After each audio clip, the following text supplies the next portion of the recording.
Oke, aku mau mengawali semuanya dengan pertanyaan ini, gitu. Kayak, "Apa kabarmu? How are you?" teman-teman. Ada berapa teman-teman yang aku udah lama nggak jumpa di sini. Ada berapa teman-teman yang aku belum sempat ngobrol lagi dari sekian minggu atau sekian waktu gitu ya. Ada teman-teman yang masih ngobrol intens juga, tapi mungkin aku belum sempat tanyain kabarnya hari ini. Kayak bahkan Koko Christian yang tadi udah nyapa-nyapa aku tuh aku belum nanya gitu. "Apa kabarmu?" Atau "How are you?" Apakah kamu baik-baik aja? Buat teman-teman yang baik, oke, baik. Cuma satu orang yang menjawab atau ada yang mau kasih tahu kabarnya gimana? Tadi sebelum mulai ini sempet nanya ke beberapa, terus ada yang jawab, aku lagi alamin yang bad," gitu. Terus, "Oh, iya, lagi alamin nggak baik juga ya, Lia. Semoga, nanti kita bisa cerita-cerita apa yang dialamin, semoga hal yang nggak baik itu bisa cepat berlalu dan bisa dapat hal yang baik kemudian." Terus ini kayak si Komsel, "Baik, puji Tuhan." Ada lagi teman-teman yang mau ngeresponi dan mau menginfokan apakah kabarmu baik-baik aja? Baik, gitu. Luar biasa. Biasa jawabannya tuh baik, luar biasa. Tapi ini ada yang mengakui kalau keadaannya nggak baik-baik aja. Nah, biasanya kita tuh secara template itu akan menjawab, kabar aku baik, luar biasa, awesome, yes, yes, yes, gitu. Nah, tapi tanpa sadar itu tuh menutupi hal yang paling dalam yang ada di diri atau di hati kita. Karena nggak selamanya kondisi hari-hari dan hati kita tuh baik-baik aja. Boleh tolong di next? Kadang tuh kita bisa mengalami keadaan yang oke, baik, tapi kadang juga nggak selalu bisa oke, dan nggak apa-apa diakui aja. Nah, kalau kita ngerasa kelelahan fisik atau kelelahan mental atau emosinya lagi nggak stabil, itu bisa aja kita alami dan itu sebenarnya amat sangat manusiawi gitu. Kadang kita nggak bisa terelakkan dari situasi yang kita tuh ngerasa, aduh mentalnya tuh capek banget, entah itu di sekolahan, banyak ulangan, entah itu di kerjaan, rasanya tuh salah mulai dikerjain. Di kerjaan tuh rasanya makin banyak banget yang dipercayain, kok nggak selesai-selesai. Satu dikerjain, makin banyak dipercayain. Satu diberesin, makin datang banyak banget yang harus dikerjain gitu. Dan itu tuh kadang tuh ngebuat diri kita tuh kayak, aduh aku tuh capek banget. Aku rasanya tuh nggak oke banget. Dan kita ngerasa mental kita tuh nggak lagi sehat. Badan kita tuh nggak lagi oke. Mungkin badannya mulai ngerasa capek, kepalanya ngerasa pusing gitu. Terus dadanya ngerasa sesek gitu. Ada nggak yang teman-teman di sini mungkin ngalamin hal itu? Kalau ada teman-teman yang ngalamin hal itu mungkin bahkan dimulai dari adanya tekanan yang teman-teman alami. Waktu teman-teman nggak ngerasa oke, tapi teman-teman bilang, "Ah, aku masih aman kok, aku masih hidup kok, aku masih baik-baik aja, nggak apa lah, hidup masih terus berjalan," gitu kan. Kayak lagunya Bernadia kan, kayak untungnya gitu kan. Kayak untungnya tuh bumi masih berputar gitu, kayak nggak usah terlalu memikirkan diri sendiri, kayak kamu jangan egois terlalu memikirkan dirimu gitu. Kamu masih bisa maju, kamu masih bisa menang. Tapi sebenarnya mungkin kita sedang membohongi diri dan hati kita. Mungkin emang banyak banget beban yang kita harus pikul dan nggak apa-apa kita akui itu kayak, "Aduh, aku tuh berat loh Tuhan, aku tuh berat banget buat ngadepin ini, aku tuh berat banget buat mikul ini," gitu. Kalau kita bisa pikul beban itu, nggak berarti kita tuh dalam keadaan baik-baik aja. Kalaupun kita kelelahan, akuin aja. Kalaupun kita ngerasa, "Oh kayaknya susah deh melangkah, kayaknya berat banget deh." Ada satu hal yang kita bisa datang. Next slide-nya, Tuhan sendiri bilang, "Marilah kepadaku semua yang letih lesu dan berbeban berat. Aku akan memberikan kelegaan kepadamu." Jadi waktu ada ayat ini, kita sebenarnya tuh kayak mendapatkan penguatan, peneguhan. Tuhan tahu kita manusia tuh punya banyak keterbatasan. Mungkin banget ngerasa letih, ngerasa lesu, berbeban berat. Mungkin banget.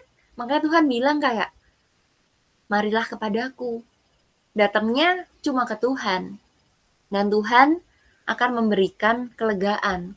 Tapi sayangnya waktu kita ngerasa capek, kita ngerasa letih, kita ngerasa lesu, berbeban berat, kita tuh banyak kali tuh malah marah, kecewa sama Tuhan, marah sama keadaan, salahin orang, salahin Tuhan, salahin semuanya. Justru kayak kita ngerasa paling benar sendiri, dan justru bukannya datang sama Tuhan, bukan marilah kepada Tuhan, tapi malah jauh pergi dari Tuhan. Karena semua kepahitan dan semua hal yang kita rasakan tuh kayak, aku tuh kesel, aku tuh marah, aku tuh nggak mau sama kamu, aku tuh benci sama kamu karena semua ini nih terlalu capek buat aku. Seolah-olah Tuhan memberikan itu, membebani kita dengan segala hal yang buruk dan itu tuh untuk membuat kita menjadi hancur. Padahal nggak kayak gitu. Semua pencobaan yang kita alami, pencobaan-pencobaan yang biasa dan Tuhan udah bilang kayak gitu, di ayat juga ada. Jadi, kalaupun kita merasa kelelahan, kita mesti cek lagi. Judulnya nanti akan aku jelasin kenapa judulnya tuh bersahabat dengan sahabat. Sahabat itu apa? Itu juga mungkin banyak jadi pertanyaan buat setiap kita. Apa sih sahabat? Kenapa sih sahabat itu kenapa kita mesti pelajari, kenapa kita mesti bersahabat gitu. Aku berteman dengan satu orang aja sulit gitu, kenapa aku harus bersahabat dengan sahabat gitu. Kita nanti akan mau pelajarin kayak kenapa semua ini perlu kita pelajari dan kenapa perlu bersahabat dengan sahabat. Karena kita tuh sangat erat sama yang namanya letih, lesu, dan berbeban berat. Dan kita tuh butuh kelegaan. Kita butuh ketenangan. Boleh tolong di next slide. Di Matius 11 ayat 29 sampai 30 dikatakan demikian. Sorry. Iya. Next. Pikulah kuk yang kupasang dan belajarlah padaku karena aku lemah lembut dan rendah hati. Dan jiwamu akan mendapat ketenangan. Sebab kuk yang kupasang itu enak dan bebanku pun ringan. Nah, kita tuh sering kali ngerasa kayak, Tuhan, aku nih udah berat nih. Terus Tuhan suruh datang. Tuhan bilang, marilah kepadaku semua yang letih, lesu, dan berbeban berat. Terus Tuhan bilang mau memberikan kelegaan. Tapi kok Tuhan bilangnya kok lain, kok agak lain nih Tuhan. Kenapa kok Tuhan malah bilang, pikulah kuk yang kupasang. Tuhan tahu aku udah letih, udah capek banget nih Tuhan. Kok Tuhan malah bilang, pikul, pikul lagi. Kok malah disuruh mikul lagi toh? Kenapa ya Tuhan ya? Kok malah disuruh nanggung lagi beban atau kuk? Kuk itu kalau teman-teman tahu, itu adalah alat yang dipasang buat kerbau atau sapi buat yang narik, sama-sama narik untuk bisa membajak sawah itu. Tapi bedanya kalau Tuhan bilang pikulah kuk yang kupasang dan belajarlah padaku, kuk yang Tuhan pasang itu, Tuhan pasanginnya sama Tuhan.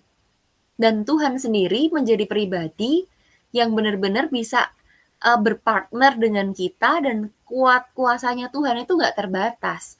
Jadi waktu Tuhan bilang, pikulah kuk yang kupasang, berjalanlah sama aku, belajarlah padaku, sebenarnya secara logikanya atau bahkan normalnya kita itu tuh menanggung bebannya itu bersama dengan Tuhan yang punya kuasa luar biasa dan bebannya pun harusnya otomatis ringan secara perspektif yang benar.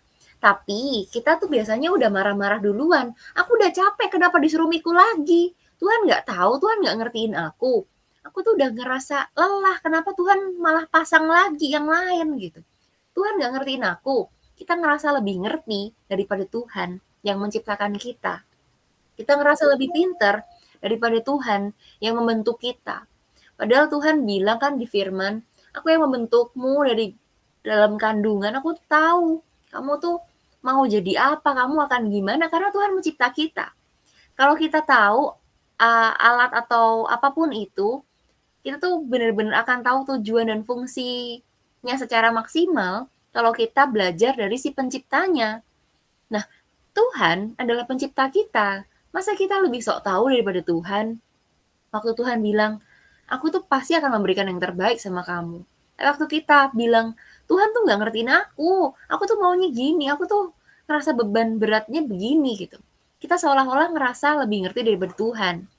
Dan karena banyak kemarahannya kita, banyak hal yang kita ngerasa semuanya tuh nggak beres, nggak akan pernah dapat ketenangan, dan jiwa kita justru malah banyak keributan, banyak kerusuhan, banyak hal yang nggak menenteramkan hati, itu justru yang kita rasakan. Dan waktu kita nggak tenang, waktu kita banyak gerutu, waktu kita banyak ngeluh, banyak hal yang nggak enak, di saat mungkin kondisinya lagi nggak baik-baik aja, kita tuh melihat problem itu lebih besar daripada Tuhan. Kita ngerasa kuk yang dipasang itu nggak enak, bebannya berat, padahal Tuhan bilang, kuk yang kupasang itu enak dan bebanku pun ringan. Kita nggak pernah bisa melihat dari perspektifnya Tuhan, karena kita nggak ada di sisinya Tuhan. Gimana kita mau ada dalam perspektif yang sama Tuhan kalau kita tuh jadi ada di posisi yang berlawanan sama Tuhan ya, pandangannya beda, orang Tuhan lihat ke sana, kita lihatnya ke arah sebaliknya. Tapi beda hal kalau kita berjalan sama Tuhan, kita pertama bisa lihat pribadinya dulu secara dekat. Oh, Tuhan tuh mengasihi aku. Oh, Tuhan tuh nggak mungkin kasih yang buruk sama aku. Percaya sama pribadinya dulu yang nggak akan pernah mencelakai, justru mengasihi kita begitu rupa.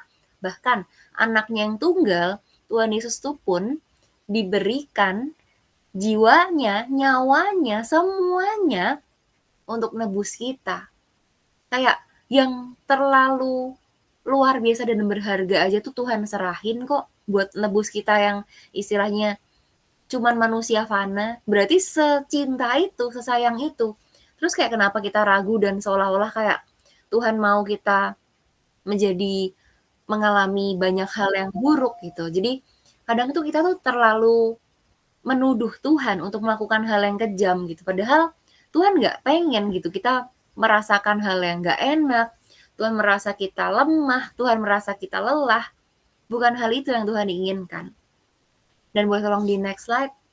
Kita tuh mungkin ngerasa begitu, kita tuh ngerasa ngegerutu, ngerasa, aduh Tuhan, aku nggak kuat lagi loh Tuhan. Aku tuh capek banget loh. Aku tuh bener-bener give up, aku tuh pengen nyerah Tuhan. Aku tuh lelah, lelah banget semua ini kayak, kok nggak selesai-selesai Tuhan. Tolonglah Tuhan, apa-apaan ini. Mungkin kita ngerasa kayak gitu. Dan ini beberapa alasan mengapa kita lelah. Yang pertama, kalau kita lelah, coba cek lagi. Apakah kita melakukan sesuatu dengan salah? Cek lagi, kalau tadi Tuhan udah bilang kayak, marilah kepadaku yang letih lesu dan beban berat. Aku akan memberikan kelegaan padamu. Kalau kita masih lelah, kita cek lagi, apakah ada sesuatu hal yang kita lakukan dengan salah? Apakah kita benar datang ke Tuhan atau enggak? Apa kita benar-benar lakukan dengan cara atau strategi yang benar, yang efektif atau efisien, atau malah mungkin kita bekerja terlalu keras dengan tenaga sendiri padahal Tuhan maunya nggak kayak gitu. Kayak misalnya nih, ada pintu tulisannya push, terus kita tarik aja, itu akan tetap sulit gitu. Kayak teman-teman mungkin sering lihat kayak kalau ngelihat, ah masa dia nggak tahu push itu didorong, kenapa dia ditarik gitu. Mungkin itu hal yang sepele, tapi kita sering lakukan dan itu yang kadang membuat kita menjadi kelelahan. Sesuatu yang salah tapi terus dilakukan berulang dan kita nggak sadar dan kita ngerasa sama aja, toh juga pintunya bisa kebuka, toh kita juga bisa lewat. Tapi hal yang dibiarkan terus-menerus kalau dilakukan dengan salah, itu pasti pada akhirnya nanti membuat kita lelah. Dan hal kedua yang mungkin muncul, yang mungkin membuat energi kita lebih terkuras, kita jadi capek banget, adalah karena kita melakukan sesuatu melebihi batas dan kapasitas. Setiap orang punya batasan fisik, batasan mental, batasan emosional gitu ya. Itu tuh ada keterbatasannya. Kayak misalkan nih atlet gitu kan, yang lagi mau jadi atlet di sini kan kayak yang paling mau jadi atlet kan Ko Andreas ya di KSC ini kan. Dia bisa mungkin bisa push up sehari kayak 2.000 kali atau berapa gitu. Tapi ada masanya, ada batasan tertentu di harinya dia kok dia melebihi kapasitas yang dia sedang miliki, yang dia saat ini sudah latih dan lakukan, dia mungkin akan merasa capek dan nggak bisa melebihi itu. Mau siapa? Teman-teman punya atlet sepak bola mungkin yang lagi ganteng-ganteng tuh ya, aduh yang yang lagi lomba-lomba kemarin tuh kan, yang lawan Bahrain lah, yang lagi siapa gitu, Martin Paes ya, siapa lagi namanya, aku tuh nggak terlalu tahu, cuman kalau yang ganteng-ganteng itu kadang juga muncul di feed-nya IG gitu, dan itu tuh menyegarkan gitu kan ya, membuat kelelahan tuh jadi sepertinya hilang. Tapi tetap aja lelah kalau kita melakukan sesuatu melebihi batas dan kapasitas. Kalau misalkan kita nih ya punya mata, aduh aku tuh seneng lihat yang ganteng-ganteng itu. Tapi kalau kita lihat terus handphonenya gitu, lebih dari 5 jam gitu berturut-turut gitu, matanya tuh lelah, capek, nanti sakit jadinya. Karena itu melebihi batas dan kapasitas juga. Karena setiap hal kita mesti tahu batasan limitnya. Kita mau mendorong diri segimanapun kalau melebihi batas, ya kacau, ya bahaya. Dan makanya kita perlu memperhatikan juga tanda-tanda kelelahan. Karena setiap hal jangan sampai dipaksakan terus-menerus untuk bekerja, karena pasti perlu waktu untuk beristirahatnya. Jadi jangan pernah dipaksa melebihi batas dan kapasitasnya, terus malah rusak atau kehilangan kontrol atas itu. Nanti jadi lebih berbahaya. Dan yang ketiga, yang mungkin membuat kita tuh ngerasa lelah terus jadi lemah, karena tuh kita sering mengabaikan recharge, jadi kehabisan tenaga. Handphone yang paling canggih, atau laptop yang paling canggih, atau alat elektronik yang paling canggih, bisa tunjukin cari lokasi, bisa AI-nya jalan, bisa ngetik, bisa ngitung, bisa lakuin segala sesuatunya, secanggih itu. Tapi kalau dia nggak di-charge, dia nggak ada dayanya, dia tetap habis, dia tidak berdaya, dia tetap kehabisan tenaga dan nggak bisa apa-apa. Jadi, kalaupun kita punya sesuatu, kayak kita ngerasa aku bisa lakuin A, B, C, D, E, F, sampai Z, baik, luar biasa. Secara fisik, mental, maupun spiritual, baik. Tapi, pada waktunya, tetap perlu di-recharge. Jangan sampai diabaikan. Tetap perlu waktu untuk bisa isi ulang dengan istirahat, rekreasi, atau mencari kekuatan dari sumbernya, balik lagi ke Tuhan. Karena nggak ada sumber lain di luar Tuhan. Tadi kan juga ayat yang kita baca, marilah kepadaku. Jadi jangan pernah salah, charge pada sumbernya ya cuma Tuhan, kebenarannya, firmannya. Kalau di luar itu berarti kita melakukan sesuatu dengan salah, kita mungkin nggak lihat batasan kita, atau juga kita nggak mengabaikan recharge yang harus diisi ulang sama Tuhan. Kekuatannya nggak dari Tuhan. Itu yang mungkin membuat diri kita tuh jadi lelah, jadi kosong. Nah kalau kita kosong, ya nggak akan pernah bisa membagikan apapun. Nggak akan pernah bisa melakukan apapun yang lebih dari itu. Nah, kita tuh bisa belajar dari si tokoh ini. Boleh tolong di next slide, aku mau ajak teman-teman baca sama-sama. Dari 1 Raja-Raja 19 ayat 1 sampai 18. Aku bantu bacain dari sini ya teman-teman ya. Nanti kita simak sama-sama. Ini tentang Elia ke Gunung Horeb. Ketika Ahab memberitahukan kepada Isabel segala yang dilakukan Elia dan perihal Elia membunuh semua nabi itu dengan pedang, maka Isabel menyuruh seorang suruhan mengatakan kepada Elia, "Beginilah kiranya para Allah menghukum aku, bahkan lebih lagi daripada itu jika besok kira-kira pada waktu ini aku tidak membuat nyawamu sama seperti nyawa salah seorang dari mereka itu." Maka takutlah ia, lalu bangkit dan pergi menyelamatkan nyawanya. Dan setelah sampai ke Beersheba, yang termasuk wilayah Yehuda, ia meninggalkan bujangnya di sana. Tetapi ia sendiri masuk ke padang gurun sehari perjalanan jauhnya. Lalu duduk di bawah sebuah pohon arar. Kemudian ia ingin mati. Katanya, cukuplah itu. Sekarang ya Tuhan ambillah nyawaku. Sebab aku ini tidak lebih baik daripada nenek moyangku. Sesudah itu ia berbaring dan tidur di bawah pohon arar itu. Tetapi tiba-tiba seorang malaikat menyentuh dia serta berkata kepadanya, "Bangunlah, makanlah." Ketika ia melihat sekitarnya, maka pada sebelah kepalanya ada roti bakar dan sebuah kendi berisi air. Lalu ia makan dan minum, kemudian berbaring pula.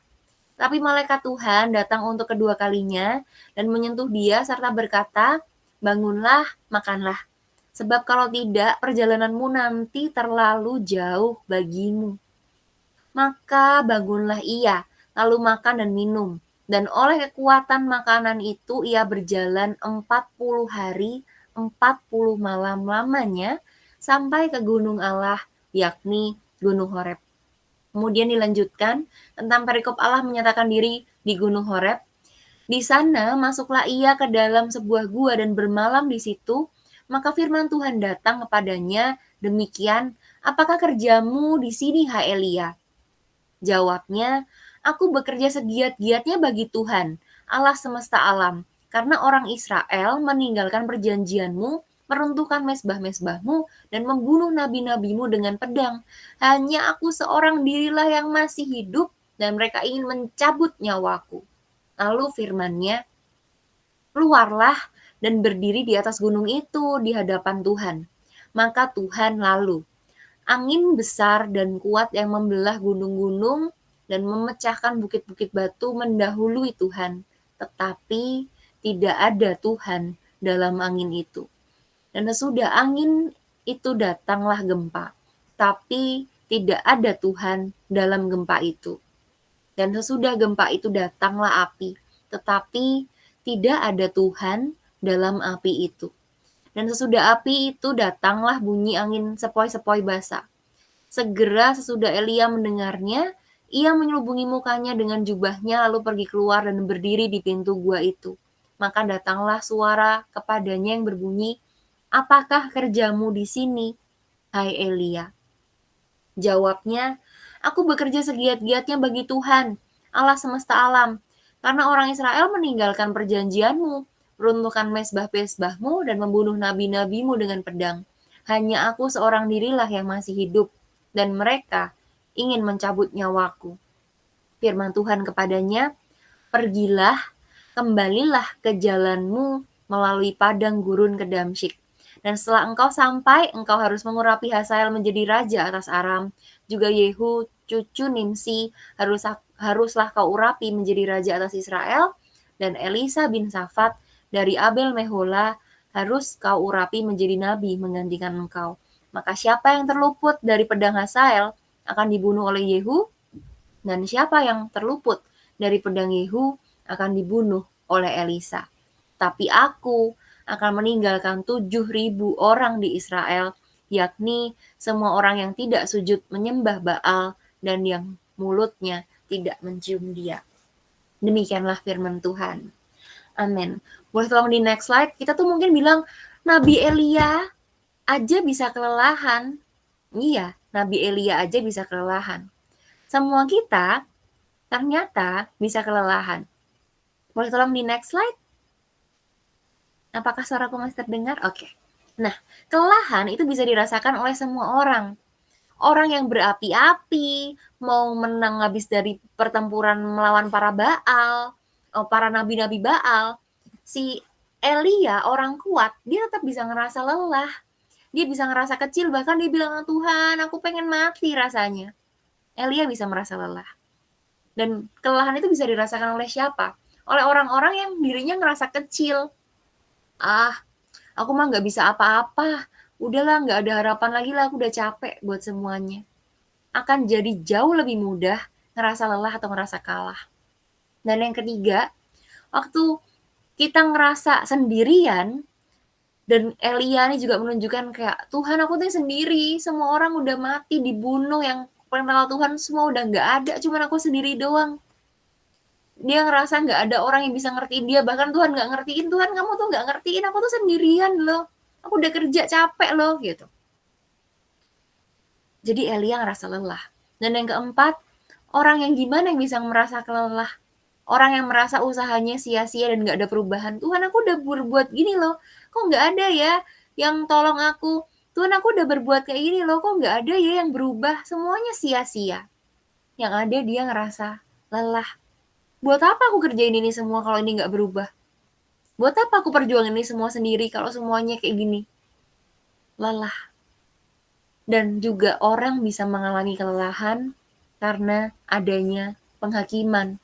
Kadang tuh kita nggak merasa kalau kita lagi melabel, dia mah emang gitu. Dia mah lemah gitu aja nyerah, ah dia mah, nggak oke, gitu aja gampang ngeluh gitu. Kadang itu tuh banyak terucap dari kita karena kita ngerasa itu biasa aja. Tapi dalam kondisi tertentu kita nggak pernah ngerti apa yang sedang orang lain alami, apa yang sedang orang lain gumuli, peperangan apa yang orang itu lagi hadapi, dan orang itu tuh lagi mungkin nggak dalam kondisi baik-baik aja. Kadang kita nggak ngerasa peka, jadi kita tuh tanpa sadar menghakimi. Dan orang yang menerima penghakiman itu, "Oh aku nggak baik ya, oh aku berarti payah ya, oh aku berarti terlalu banyak ngeluh ya, oh aku berarti nggak bagus ya." Penghakiman-penghakiman itu, kata-kata atau judge dari orang itu, yang bahkan mungkin sebenarnya bukan sesuai sama perspektifnya Tuhan, itu yang membuat kita menjadi lelah. Dan kalau teman-teman tadi rasain atau bahkan saat ini kalau ditanya sejujurnya, aku pun tuh merasa aku sedang dalam kondisi kelelahan. Karena banyak hal. Nggak menjamin orang yang ikut Tuhan itu tuh nggak akan kelelahan, enggak. Semua orang bisa kelelahan. Termasuk orang yang ikut Tuhan, orang yang cinta Tuhan, orang yang mati-matian berapi-api yang udah menang pertempuran, melawan dan kebunuh beratus-ratus nabi Baal kayak Elia yang hebat luar biasa, yang bisa Tuhan pakai untuk melakukan mujizat, bisa kelelahan. Jadi seluar biasa apapun orangnya, kayak bahkan Tuhan Yesus pun tuh pernah merasa lelah.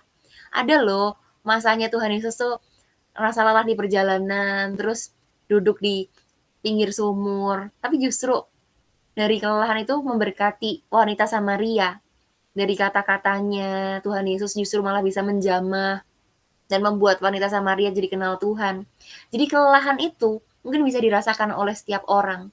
Tapi apa yang kita lakukan dalam kelelahan itu yang lebih penting. Jangan sampai itu terus men-drag down kita, turun atau jatuh sampai jauh dari Tuhan dan itu membawa dampak keburukan. Nah, boleh tolong di next slide. Yang Elia lakukan di 1 Raja 19 ayat 4. Ini nih yang bahaya. Dia bilang, tetapi ia sendiri masuk ke padang gurun sehari perjalanan jauhnya. Lalu duduk di bawah sebuah pohon arar. Kemudian ia ingin mati. Katanya, cukuplah itu. Sekarang ya Tuhan ambillah nyawaku sebab aku ini tidak lebih baik daripada nenek moyangku. Dia ngerasa capek. Dia ngerasa sendirian. Dia ngerasa terintimidasi sama ancamannya Isabel. Padahal dia tuh habis memerangi ratusan nabi Baal dan berhasil memusnahkan nabi-nabi Baal. Tapi dia dengan ancaman kecil tiba-tiba terintimidasi. Kayak langsung jatuh. Hal ini bisa terjadi karena Elia itu tuh mungkin nggak sadar. Dia tuh ada kelelahan dalam dirinya, tapi dia ngerasa, oh aku masih oke-oke aja. Aku bisa loh, jago loh, hebat loh. Tuhan pakai aku loh bunuh-bunuh semua nabi-nabi hebat ini. Tapi dia nggak ngerasain mungkin ada kelelahan dan ini nih udah melewati kapasitas atau batasan-batasan yang ada di dirinya. Jadi waktu ada tekanan kayak numpuk gitu, kayak balon, kalau udah pas, udah gede banget, hati-hati bisa meledak. Semua yang menumpuk itu, tekanan-tekanan itu jadi stres. Dan stresnya itu membuat Elia nih depresi. Dia ngerasa sampai aku tuh sendirian, aku tuh ingin mati rasanya, cukup Tuhan, Tuhan ambil aja nyawaku, aku tuh gak lebih baik dari nenek-nenek moyangku. Dia ngerasa kalau ini disebut itu tuh bisa disebut dengan mental breakdown. Elia mengalami mental breakdown. Habis melawan 450 nabi Baal, menang bertanding dengan kekuasaan Tuhan. Elia dipakai Tuhan untuk menurunkan api dari langit.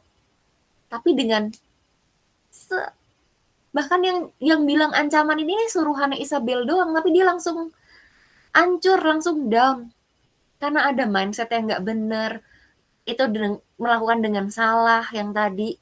Dan dia tuh menganggap Tuhan ini semua aku udah kerjakan tapi kok Tuhan nggak tolong, masih nggak ada orang yang hidup loh, aku udah segiat-giatnya bekerja bagi Tuhan tapi kok nggak ada perubahan, Tuhan gimana sih? Aku udah berbuat ini, aku udah berbuat itu, tapi Tuhan mana? Aku kok nggak lihat gini. Dan dia merasa kesepian. Dia merasa hanya aku seorang diri loh Tuhan yang masih hidup. Tuhan mana? Tuhan kok nggak datang dan bahkan aku mau dibunuh loh sama Isabel. Tuhan nggak pandang aku. Tuhan nggak mau menyelamatkan aku dalam bahaya loh Tuhan. Elia dalam kondisinya yang lemah, dalam kondisinya yang lelah, dia melihat problem lebih besar daripada Tuhan. Kalau kita dalam kondisi yang baik-baik aja, mungkin biasa aja kayak, oh dia mah ngecengin doang nih Isabel, orang aku habis bunuh 450 Nabi Baal, dia mau bunuh gimana caranya? Ah, bercanda aja lu gitu, mungkin begitu. Tapi karena Elianya lagi capek, Elianya lagi penat banget. Yang dipikir tuh, aduh aku nggak lebih baik ya daripada nenek moyangku ya. Comparison mindset yang dia punya, dia ngelihat dia kecil, dia ngerasa dia nggak dibelain sama Tuhan, dia ngerasa dia sendirian. Itu tuh jadi stres, jadi tekanan, jadi banyak hal yang dia buat dan itu tuh membuat dia tuh rasanya, aduh udah Tuhan, cabut aja deh nyawanya lah, udah mau mati nih, mati-mati aja lah, mati aja. Mungkin tanpa sadar, kita kalau dalam kelelahan atau capek, jujur dan gak munafik, mungkin kita juga pernah pengen bilang, ngucap hal yang buruk itu. Wah, udahlah Tuhan, mati aja lah ini. Capek banget Tuhan, sakit gak sembuh-sembuh, perkara gak selesai-selesai, berantem mulu, keluarga juga gak baekan, masalah kemarin kehilangan demi kehilangan. Capek lah Tuhan, Tuhan maunya apa aku gak ngerti lagi. Mungkin kita begitu. Tapi again, lagi-lagi yang lebih penting, apapun yang kita alami, apapun yang kita rasakan, lebih penting daripada itu, respon apa sih yang kita ambil saat kita kelelahan? Apakah kita mau balik ke Tuhan? Apa kita mau datang ke Tuhan supaya kita mendapatkan kelegaan? Apa kita tetap mau pikul kuk yang Tuhan pasang supaya kita mendapatkan ketenangan?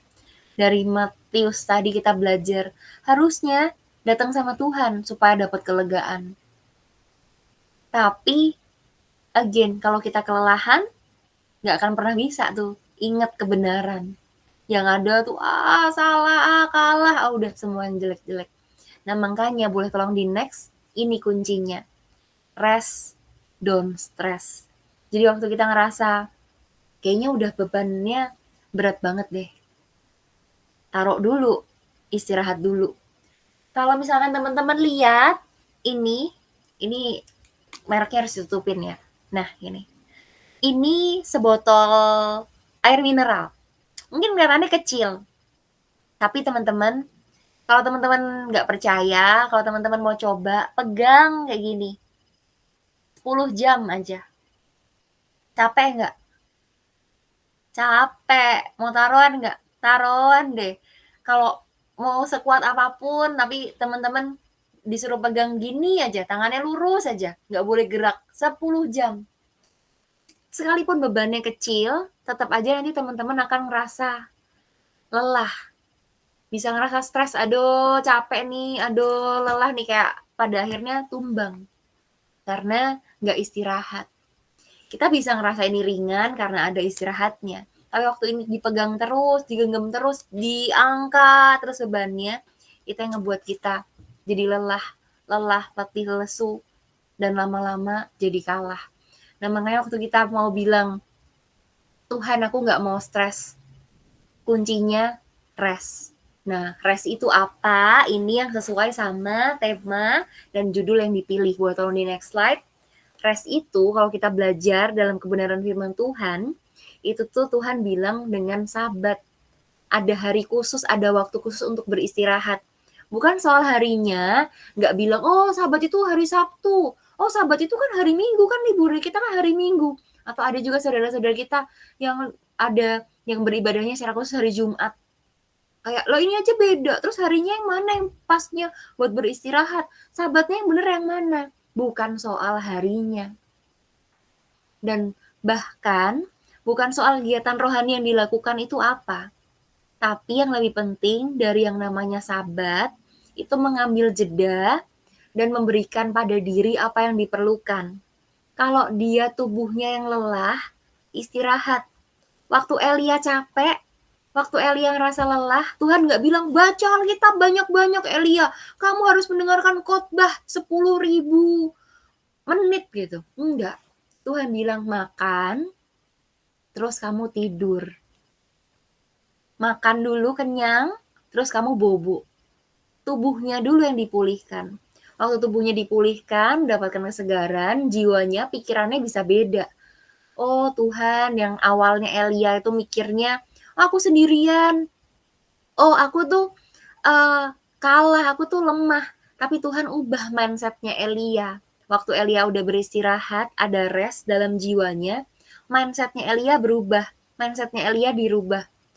Elia dipanggil Tuhan lagi untuk mengerjakan pekerjaan atau panggilan yang lama yang tadinya udah dipanggil, tapi Elia tuh skip lakukannya. Dan juga roh beristirahat itu, roh kita itu perlu juga diistirahatkan. Jadi spiritual kita, caranya ya perbanyak diri untuk makin intim sama Tuhan. Mungkin kita cuma baca Alkitab selewat-selewat, tapi coba menikmati dengan doa, dengan waktu, itu juga bisa mengatasi kelelahan dan bisa mengembalikan kekuatan. Jadi di sini, kalau tadi ceritanya Elia, Tuhan minta Elia makan dan tidur, itu istirahat fisiknya, terus juga diistirahatkan mental dan pikirannya, dan mengembalikan pada panggilan. Nah, Tuhan sendiri itu udah jelasin kita dengan sabat itu tuh sejak kisah penciptaan loh kalau teman-teman sadari. Tuhan tuh bahkan beristirahat pada hari yang keberapa? Adik-adik, kalau misalkan di sekolah minggu, Tuhan beristirahat pada hari ke-7. Jadi kalau teman-teman tahu, Tuhan itu maha kuasa dan Tuhan itu luar biasa. Tapi disebut juga di Alkitab, pada hari ke-7 Tuhan istirahat. Bukan karena Tuhan yang butuh istirahat, tapi Tuhan menempatkan satu hari khusus. Tuhan tahu kalau manusia yang diciptakan itu perlu rest dan perlu mengambil jeda, perlu memberikan pada diri apa yang diperlukan. Waktunya Tuhan beristirahat, Tuhan berarti menikmati setiap ciptaannya. Tuhan melihat, wah baik ya adanya ya, luar biasa ya. Jadi seperti kita juga mesti tahu kayak, oh kita diciptakan tuh dengan keterbatasan, dengan apa yang perlu kita sadari. Dan waktu di Kejadian 2 ayat 2 aja ketika Allah pada hari ke-7 telah menyelesaikan pekerjaan yang dibuatnya itu, berhentilah ia pada hari ke-7 dari segala pekerjaannya yang telah dibuatnya itu. Jadi waktu Tuhan aja beristirahat, siapa kita yang ngerasa, oh aku tuh super power, aku tuh strong banget, aku tuh tidak perlu istirahat. Waktu kita tidak beristirahat, kita tuh sedang menumpuk hal-hal atau kesombongan yang kita sedang lakukan, tapi kita tuh nggak sadar.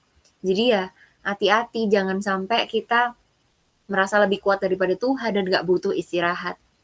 Dan juga bahkan disebut juga kan di Keluaran 20 ayat 8, ingat dan kuduskanlah hari Sabat, boleh tolong di next. Bahkan tuh disebut bahwa 6 hari lamanya kita tuh perlu bekerja dan melakukan segala pekerjaan, tapi hari 7 adalah hari Sabat bagi Tuhan. Maka jangan melakukan suatu pekerjaan, nanti bisa dibaca di Keluaran 20 ayat 8 sampai dengan 11. Boleh tolong di next slide? Nah, ini yang tadi disebutkan. Jadi, manfaat beristirahat itu sendiri, kita itu bisa beristirahat dan disegarkan. Ada juga yang bilang sahabat itu sebagai solitude. Itu tuh memberikan ruang nafas buat jiwa. Kalau misalkan kayak Daud, dalam banyak tekanan hidupnya, dia tuh punya waktu untuk nanya ke diri sendiri. Apakah engkau tertekan, hai jiwaku? Gitu. Dia punya waktu untuk merenung. Dia nggak memenuhi dirinya sehari-hari kayak kerja terus, terus tahu-tahu tipes gitu. Nggak kayak gitu. Jadi ada waktunya yang kita perlu tahu kalau kita sedang dikasih waktu untuk istirahat, kalaupun kita ngerasa sakit, nah mungkin itu Tuhan izinkan waktu kesakitan itu untuk kita beristirahat. Kayak, wah tanda-tanda nih, aku perlu istirahat nih, aku nggak boleh terlalu paksain diri aku. Ini udah di batas kelelahan aku. Nah, next slide-nya di Markus 2 ayat 27 dikatakan demikian. Lalu kata Yesus pada mereka, hari Sabat diadakan untuk manusia dan bukan manusia untuk hari Sabat. Jadi Tuhan membuat hari Sabat itu hari di mana kita perlu istirahat supaya nggak stres itu, supaya kita tuh mendapatkan benefit atau mendapatkan keuntungan dari Sabat atau dari istirahat itu. Bukan kita kayak diperbudak kayak, ah itu tuh hukum Tuhan jadi harus diikuti, nggak boleh kerja, jadi bolehnya di rumah, mengurung diri, nggak ngapa-ngapain, nggak kayak gitu. Bukan kita yang diperhamba sama hari Sabat, tapi justru hari Sabat diadakan untuk manusia, supaya kita bisa istirahat, menikmati apa yang Tuhan sudah jadikan, menikmati hal-hal yang udah Tuhan ciptakan. Yang kadang tuh kita nggak bisa sadar kalau hari kita penuh ketergesaan, penuh dengan kepadatan aktivitas. Kalau kita udah capek, kita kadang udah kurang bisa bersyukur. Kita udah kurang bisa menyadari kalau yang Tuhan kasih ke kita itu luar biasa. Nah, makanya sama-sama nih, ini juga buat aku sendiri. Aku hari-hari ini lagi belajar tentang pentingnya ambil waktu untuk rest. Dulu aku tuh salah satu tipe orang yang masih diperbudak sama Sabat. Kayak aku ngerasa, kalau aku capek, aku nggak boleh istirahat dong, nanti aku nggak efektif untuk melayani Tuhan. Tapi ternyata aku salah. Itu kesombongan rohani yang aku nggak sadari. Dan aku bilang, aku nggak boleh lah baca komik, aku nggak mau lah dengerin nonton-nonton YouTube, itu tuh duniawi banget gitu. Tapi sebenarnya yang aku lakukan itu kesombongan rohani. Aku nggak memberikan diriku jeda, aku nggak memberikan hari-hari khusus untuk bisa aku nikmati. Padahal Tuhan sendiri punya hari Sabat untuk dia beristirahat, untuk dia bisa menikmati segala ciptaannya. Nah sama kayak kita, kalau emang perlu waktu untuk rest, akui supaya aku nggak stres, aku perlu rest. Aku terbatas. Jadi kenali batasannya kalian, nggak berarti mundur, nggak berarti ngilang, tapi ambil waktu. Nggak untuk dilakukan dengan emosi, kayak aku mau keluar, aku nggak mau lakukan ini lagi. Nggak gitu, itu bukan Sabat, itu kamu perlu tobat kalau kayak gitu. Jadi yang namanya Sabat, mundur dulu, ambil jeda, hening dulu, supaya kita bisa lihat kita tuh perlu juga namanya jeda dan istirahat. Boleh tolong di next slide? Kadang yang kita butuhkan adalah jeda istirahat dari kesibukan untuk bisa merasakan hadirat dan terhubung lagi dengan Tuhan. Karena kadang waktu kita udah terlalu penat, udah terlalu capek, doa, baca Alkitab, itu udah jadi kayak rutinitas. Jadi udah nggak nikmat. Kalaupun itu yang teman-teman lagi rasakan juga, nggak apa-apa, jangan terus menghakimi diri, melabel kayak, ah itu udah jauh daripada Tuhan, itu udah parah banget gitu. Enggak, kalau teman-teman alami itu, akui aja. Kayaknya aku udah kurang bisa nikmatin Tuhan deh. Terus teman-teman juga cek yang ngebuat itu terjadi kira-kira apa ya? Cek lagi tuh ada kesehatan mental. Apa aku tuh terlalu sibuk ya? Apa aku tuh terlalu penuh ya aktivitasnya ya?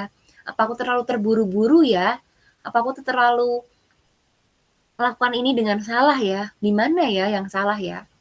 Karena kadang kita tuh punya banyak label lakuin hal yang kayaknya ini nih duniawi banget terus gak boleh dilakukan gitu. Kita tuh kadang udah menjudge, mengkotak-kotakan yang mana rohani, yang mana duniawi.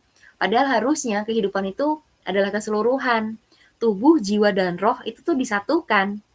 Dan itu jadi kehidupan. Bukan tubuh-tubuh doang, jiwa-jiwa doang, roh-roh doang.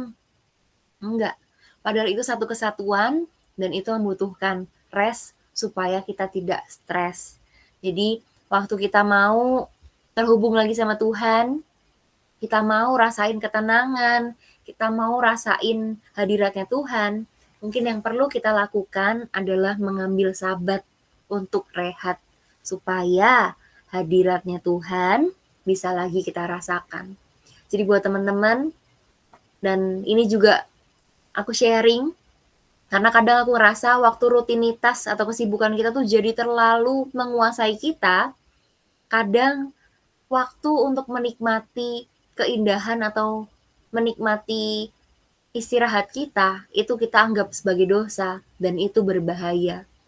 Dan aku juga sejujurnya diingetin ini sama salah seorang coach yang aku juga baru temui beberapa hari lalu, dan dia ingetin bahwa kamu perlu ambil waktu untuk rest.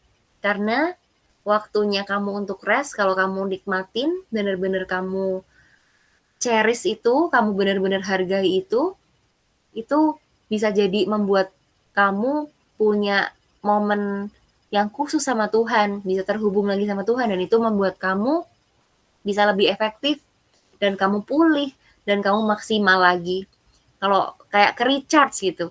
Kalau kita nggak ke-charge, ya udah lelah, ya udah kosong gitu. Tapi waktu kembali rehat, rest dulu, ilangin stresnya, ilangin tekanan-tekanan yang ada, dipulihin semuanya, percaya berkat Tuhan, hadirat Tuhan, itu bisa kita rasakan kembali dan kita bisa kembali kuat. Next slide-nya, ayat yang terakhir, aku rindu ini juga bisa menjadi ayat peneguhan buat kita. Kalau kita sedang merasa hatinya nggak tenang, kita bisa mengatakan ini juga ke setiap hati kita. Kembalilah tenang, hai jiwaku, sebab Tuhan telah berbuat baik kepadamu. Tuhan sendiri yang sudah menentukan ada loh, perlu loh kamu ada sabatnya, perlu loh kamu ada restnya. Jadi kalau kita dapat hal yang kayak kita dibuat untuk berdiam dulu, untuk rest dulu, berarti kita sedang diminta untuk menenangkan hati, menenangkan jiwa. Nggak berarti untuk pergi atau ngilang, tapi coba introspeksi diri, coba renungin lagi. Tuhan mau aku belajar apa ya? Tuhan mau aku dapetin apa ya? Bagiin apa ya? Dan semua itu Tuhan rancangkan untuk kebaikan kita. Bukan untuk membuat kita hilang atau membuat kita terhilang, tapi yang pasti itu membuat kita merasakan hadiratnya Tuhan. Jadi pentingnya kita bersahabat dengan sahabat, supaya kita bisa balik lagi kuat, supaya kita tetap bisa menikmati hadirat Tuhan, dan kita bisa membuat yang tadinya stres, kita jadi balik lagi tahu fungsi dan maknanya rest, dan itu yang terus bisa membuat kita maju dan bersemangat tanpa kelelahan. Thank you buat teman-teman, aku berdoa buat teman-teman supaya setiap hal yang mungkin teman-teman alami, yang mungkin nggak mengenakan, tapi tetap bisa membuat teman-teman makin dekat sama Tuhan. Yuk, kita satu hati berdoa. Bapa dalam surga, kami mengucap syukur Tuhan buat kasih setia Tuhan, buat kebaikan-Mu. Kami mungkin nggak ngerti Tuhan, apa yang boleh kami alami ini, seperti apa, dan kami mungkin rasanya tuh capek Tuhan, capek banget Tuhan. Kalau kami boleh ngaku, kami boleh akui Tuhan, rasanya ini nih kami nggak nggak kuat lagi Tuhan. Kekuatan kami terbatas Tuhan, tapi kami tahu bersamamu, kuat kuasamu itu nggak terbatas. Kami mau Tuhan datang sama Tuhan, karena seperti ayat yang kami pelajari tadi Tuhan, kami mau datang pada Tuhan, kami akan mendapatkan kelegaan. Ajar kami, bantu kami Tuhan, menikmati hadirat-Mu, duduk diam, tenang di hadapan Tuhan. Kami mau Tuhan untuk bisa punya waktu khusus, untuk punya waktu diam Tuhan, memulihkan tubuh, jiwa kami Tuhan, roh kami juga Tuhan. Biarkanlah Roh Kudus-Mu yang menuntun kami bisa makin maju, dipulihkan, dan jadi berkat juga Tuhan buat yang lainnya. Buat teman-teman yang mengalami kesakitan, ada kelemahan tubuh, aku berdoa, aku percaya kalau ada kelemahan tubuh yang sedang teman-teman alami dan teman-teman mungkin ngerasa stres atau ngerasa Tuhan ini kok nggak kunjung membaik, percaya kalaupun Tuhan izinkan ini terjadi, ini nggak akan melemahkan dan nggak akan bisa mengambil sukacita yang Tuhan taruh. Dan pada akhirnya justru kesakitan itu Tuhan izinkan untuk bisa memuliakan Tuhan, dan Tuhan akan menggantikan dengan kesembuhan, pemulihan luar biasa, sukacita luar biasa, dan itu Tuhan akan pakai untuk bisa membawa kemuliaan buat Tuhan ke lebih banyak orang dan itu jadi kesaksian. Dan buat teman-teman yang mungkin sedang mengalami pergumulan, ngerasa nggak ngerti apa yang sedang dialami dan dirasakan dan mungkin ngerasa nggak ada satupun orang yang tahu, tapi Tuhan tahu. Tuhan pribadi yang benar-benar percaya, benar-benar tahu bahwa kau anakku yang begitu kukasihi, aku memperjuangkan kamu, kamu indah, kamu luar biasa, nggak ada satupun yang bisa melabeli kamu dengan hal-hal yang negatif. Aku begitu mengasihimu, aku percaya dengan semua yang kamu lakukan, aku percaya dengan setiap hal yang kamu kerjakan, tetap kuat bersama dengan Tuhan. Apapun yang Tuhan taruh di hatimu, waktu kamu tetap berjalan dengan kuat kuasa Tuhan, kamu akan terus bisa menggenapi setiap hal yang Tuhan mau kamu lakukan. Buat teman-teman juga yang mungkin sedang mengalami pergumulan di masalah di keluarganya, mungkin juga ngerasa, "Tuhan ini udah berat banget, kenapa kok berantem terus, kenapa kok nggak kunjung baik, juga dengan teman-teman juga kenapa selalu, disalahpahami." Tuhan sendiri juga yang sampaikan bahwa setiap hal yang mungkin nggak bisa dimengerti saat ini, mungkin itu membuat kita mengalami kebingungan. Tapi waktu kita tetap berjalan bersama dengan Tuhan, apapun yang Tuhan taruh di hati yang menjadi kebenaran, sesuai dengan firman, itu yang tetap perlu dilakukan dan itu tetap perlu dikejar untuk bisa mendatangkan kemuliaan buat Tuhan. Apapun yang mungkin, eee, jadi ganjalan, itu tetap perlu diselesaikan dan biarkan semuanya bisa berjalan juga seperti apa yang Tuhan mau. Bukan dengan pengertian kita, tapi dengan pengertiannya Tuhan. Sekarang Bapa, kami bersyukur sudah boleh mendengarkan firman-Mu, biarkan kami terus bisa berjalan dengan apa yang Tuhan kehendaki, seperti yang Tuhan pikirkan. Kami mau bekerja seperti untuk Tuhan dan bukan untuk manusia, dan biarkan kami punya waktu khusus untuk punya waktu rest juga untuk menikmati waktu-waktu hadiratnya Tuhan. Dalam nama Tuhan Yesus kami berdoa mengucap syukur, haleluya. Amin. Terima kasih teman-teman.